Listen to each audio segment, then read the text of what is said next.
afternoon, beloved ones. What an amazing sight to see so many family members. I'm seeing so many of my great-grandchildren out there. If you're related to Jeanette and Loretta Johnson Smith, would you raise your hand? Hello. I was the eldest child in a large family. I was born only 6 weeks after my parents arrived in Salt Lake County. I was born December 17th, 1848. My mother is Scottish, and she was only 15 years when she sailed with her parents to join the Saints in Ontario. As I mentioned earlier, I am named after that wonderful woman. My father, Joel Hills Johnson, was also remarkable. He knew Joseph Smith personally and was present in the prophet's home when the revelation on the word of wisdom was received. I was also a poet, and he set out to write more songs than the prophet David.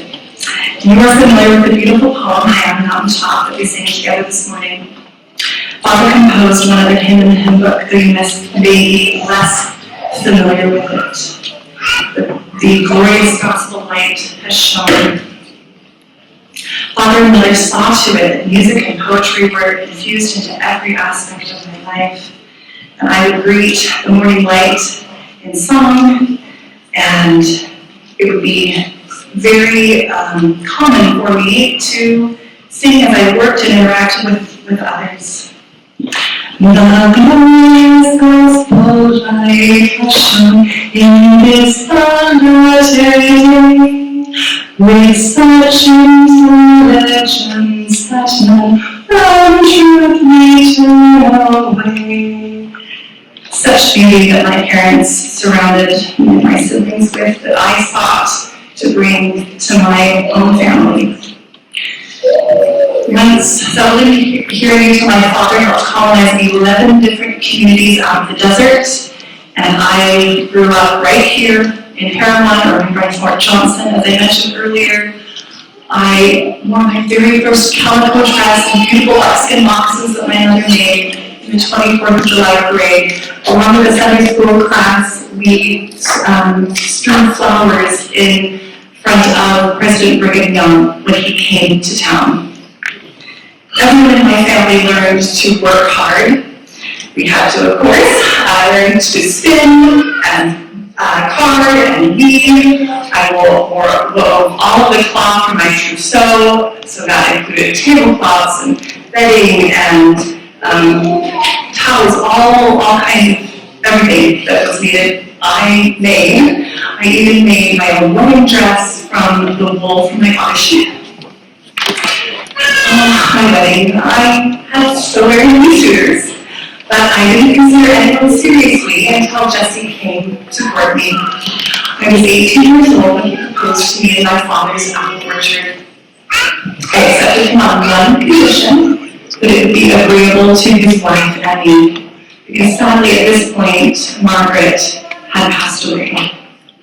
Well, Emmy not only agreed, but welcomed me into the family fold with such love and care. We must appreciate Emmy for setting the example and tone in our sisterhood. I love these dear women, and Emmy, her constant good nature and generosity set such a beautiful foundation for our family that you see to this day, and I hope you will experience today. Jesse never married in the endowment house. I'll never forget that day. He received Kimball officiated and whispered to me that I was sitting right now, and would one day have a large family. You are living proof of that. A few years later, when Jesse returned from his second mission to Denmark, he brought our dear and refined Gusty to the family. Paramount remained my home as a married woman for 12 years until Jesse was called to establish a new community in Snowbank, Arizona. I was the wife asked to pave the way and create a home for the rest of the family. Apparently, I was the get it all done, organize everyone and everything wife. Leaving Paramount was the hardest thing I ever did. I already had buried my baby Ellen in Paramount, and just 2 months earlier, I lost my poor little Agnes. I'm going to pause here and read something to you that Jesse transcribed from his associate, Jacob Hamlin. So Jesse took time to record this after hearing Jacob Hamlin relate this teaching, which Jacob Hamlin heard directly from Joseph Smith. The words on this paper have become such a great comfort to me and many other mothers who have lost little ones. Joseph did say, "For I, Jacob Hamlin, heard him, that little children would come forth in the resurrection the same size or stature as they were when they died, so that afterwards they would increase to what would have been their full stature if they had lived to attain it."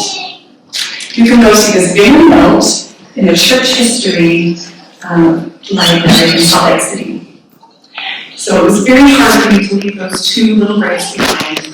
But as 30 years old, I packed up my family, my 5 living children, to make a 6-week trip to Arizona in the middle of winter. Let's see, it was Susan, Soraya, Julia, Priscilla, and Etha. They were all so young. Susan wasn't even 10 years old, and Etha was only 3 months old when we built a new home, which started out as a wagon box. The 6 of us lived in that wagon box until we could build a 2-room log home. That job mostly fell to me and my girls because Jesse's public duties and his efforts in contracting to build a railroad to bring in much needed supplies, I was left to build up this very crude home with my own resourcefulness. Believe me, my girls and I became quite good at plastering our little log home to keep the cold out. When the Apostle Wilfred Woodruff visited our family only a year after arriving in Snowflake, he said to me, "Sister Smith, you can make a palace out of a hovel." Brother Woodruff's recognition of the hard work it took to create a comfortable environment in those conditions was much appreciated. Well, once we got the irrigation canal built, I was able to grow my garden. I became known in the community for my vegetable and flower gardens, and joined our family 3 years after we came to Snowflake. We share an interest in a gift, which you will hear a little bit more from her about. I used my extensive herb garden to administer to others and became quite skilled in nursing the sick. I was even set apart by Apostle John Henry Smith to be a midwife and nurse in the community. For 30 years, I brought hundreds of babies into the world. And I gave birth to 6 more babies of my own in Snowflake. Lucy, Margaret, Ruth, Esther, finally son Elias, and then little Leah rounded out our family. All of those girls gave me the wonderful blessing of being the woman who had more sons-in-law than anyone in the territory. I really could do almost anything that needed to be done. I was quite skilled at hat making, carpet weaving, and mending shoes. Once, Emmy's daughter Susie was invited to a dance but had no dress. I told her, "Don't you worry, I will give you the cloth tonight, and your mother can sew the dress tomorrow." And can you believe it? We got her out to that dance on time, looking so beautiful. Do you want to know about my cooking? I often think about this, but apparently my cupboards were likened to old Mother Hubbard's cupboards because they were so bare. But even so, my family teased me that I had the amazing power to make anything tasty and to find enough of this and that to put on a really delightful meal. I apparently had a knack for baking, and my grandchildren would request a slice of bread over a slice of cake. Were you able to enjoy any hot biscuits this morning? I always made those for dear Jessie, and somehow my biscuits were the biscuits to have.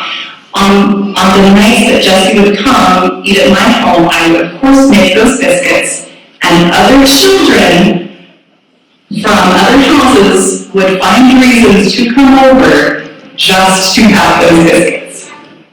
9 years after we settled in Snowflake, Jessie bought a 5-room house, and I lived in that house until I was 63. After Jessie passed on to his reward in 1906, and then ending shortly after, I built my own modern home out of cement blocks. Em and I held the family together with income from our midwifery work. I charged $2 to deliver a baby and 10 days of postpartum visits, all in one package. I dedicated my life along with my dear sister wives to care for all of Jesse's children. Whatever decisions needed to be made, me and my sister wives made those decisions together. Everyone said of me that I never spared any strength to help my family, my friends, and the neighbors. When asked why I married Jesse in the first place, I said, I'd rather be the third wife of a first-rate man than the first wife of a third-rate man. It's so important for me to teach my children so that they can teach you how to live a dedicated life of service and love. Through many hardships in my life, I turned to God and absolutely trusted that He would see me through. I hope you'll choose the same.